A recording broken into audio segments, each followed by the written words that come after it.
ನೋಡಿರ್ತೀರಾ. ಇವಾಗ ನೋಡಿ ನಾವು ಇದರಲ್ಲಿ ಸಾಫ್ಟಾಗಿ ಬಿಹೇವ್ ಮಾಡಿದ್ರೆ ಸಾಫ್ಟಾಗೇ ಇರುತ್ತೆ ಇದು. ಅಂದರೆ ಗಟ್ಟಿಯಾಗಿ ಬಿಹೇವ್ ಮಾಡಿದ್ರೆ ಹೋಗೋದೇ ಇಲ್ಲ. ಆಮೇಲೆ ಇನ್ನೊಂದು ಜಾಸ್ತಿ ಪ್ರೆಷರ್ ಆಗಿದ್ರೆ ಮುಡ್ದೋಗುತ್ತೆ. ಪನ್ನೀರ್ ಥರ ಕಾಣಿಸ್ತಾ ಇದೆ. ಮತ್ತೆ ರೀಸೀಲ್ ಆಗ್ಬಿಡುತ್ತೆ. ತುರ್ಸು ಮತ್ತೆ ಏನು ಆಗ್ದಿಲ್ಲ, ಕ್ಲಿಯರ್ ಆಗಿ ಫ್ರೆಶ್. ಮತ್ತೆ ಹೀಗೆ ಹಾಕ್ಬಿಟ್ರೆ ಇದು ಮತ್ತೆ ಫ್ರೆಶ್ ಆಗಿಬಿಡುತ್ತೆ. ಈಗ ಮುರಿದೋಗಿರುತ್ತಲ್ಲ ಅದೇ ಇದಿಲ್ಲ ಅಂದ್ರೂ, ಈ ಪೀಸ್ ಇಲ್ಲ ಅಂದ್ರೂ ಹಾಗೆ ಆಗ್ಬಿಡುತ್ತೆ.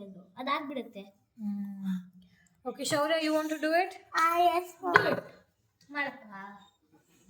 ಸಾಫ್ಟ್ ಆಗಿ ಮಾಡಿದ್ರೆ ಏನಾಗುತ್ತೆ? ಪನ್ನೀರ್ ತರ ಕಾಣಿಸುತ್ತೆ. ಹಾಯ್ ಫ್ರೆಂಡ್ಸ್, ಹೆಂಗೆ ಇದ್ದೀರಾ? ಹೇಗಿದ್ದೀರಾ? ಇವತ್ತು ನಮ್ಮ ಅಣ್ಣ ರೇಮಸನ್ನ ಇವತ್ತು ಏನು ಓಬ್ಲೆಕ್ ಮಾಡಿದ್ದಾರೆ. ಜಾಸ್ತಿ ಚೆನ್ನಾಗಿದೆ ಇದು. ಇದು ಸಾಫ್ಟ್ ಆಗಿ ಮಾಡಿದ್ರೆ ಬರುತ್ತೆ. ಆಮೇಲೆ ಇದು ಗಟ್ಟಿ ಮಾಡಿದ್ರೆ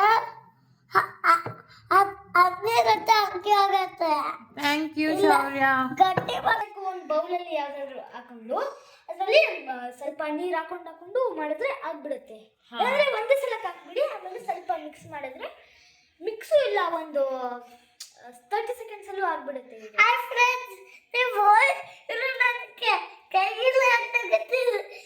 ಯಾಕಂದ್ರೆ ಇದು ಫುಲ್ ಗಟ್ಟಿ ಇರುತ್ತೆ. ಇದು ಹೆಂಗಂದ್ರೆ ಮಕ್ಕಳು ತರ ಇದು ನೀರಲ್ಲಿ ಮಾಡೋದು. ಸಾಫ್ಟ್ ಆಗಿ ಬಿಹೇವ್ ಮಾಡಿದ್ರೆ ಆಪೋಸಿಟ್ ಪರ್ಸನ್ ಆಲ್ಸೋ ಸಾಫ್ಟ್ ಆಗಿ ಬಿಹೇವ್ ಮಾಡ್ತಾರೆ. ರಫ್ ಆಗಿ ಹೊಡೆದ್ರೆ ಒಂದು ನಿಮಿಷ, ನಾನ್ ರಫ್ ಮಾಡಿದ್ರೆ ಅದು ರಫ್ ಆಗೇ ಇರುತ್ತೆ.